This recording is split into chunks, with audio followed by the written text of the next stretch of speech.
Ces hommes et ces femmes ont au moins une chose en commun, ils sont animés par la même passion, celle pour la course automobile. Et c'est précisément ce que le producteur, petit-fils du fondateur du Grand Prix de Monaco, Ian-Anthony Noguès, et le réalisateur Franck Florino ont souhaité faire transparaître à travers ce documentaire. Quand je me suis retrouvé avec Ian-Anthony Noguès à 5 h du matin, en plein milieu du circuit, et quand il y a eu la première course avec la voiture qui est passée vraiment devant nous, je dois dire que là, l'émotion elle est palpable, et même si on le voit en image, on ne peut pas se rendre compte. Une voiture qui va à 200-300 km/h devant vous, je comprends les commissaires de piste, leur passion, parce que voilà, c'est quelque chose à vivre. Là, je suis plus devant la télé. Là, c'est vraiment, je suis sur le terrain et ça fait peur d'être aussi près des voitures, de ressentir les barrières qui bougent. Pendant 52 minutes, les spectateurs sont plongés dans les coulisses de cet événement hors norme et découvrent comment le Grand Prix et notamment ses normes de sécurité ont évolué avec le temps.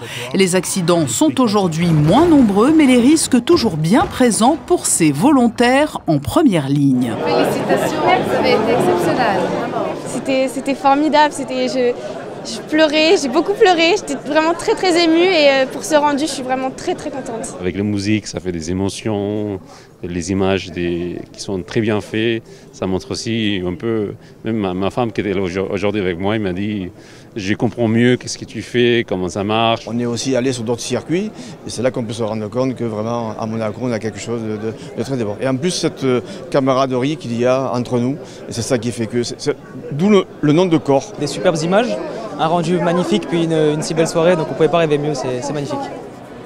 Quand j'arrive, j'emmène pas large. La pression de 2 générations sur les épaules, je peux pas me rater, c'est pas possible. Signe du destin, l'année du tournage a été marquée par l'historique victoire de Charles Leclerc. Je n'avais jamais eu les larmes aux yeux pour quelque chose de positif. C'est la première fois de ma vie.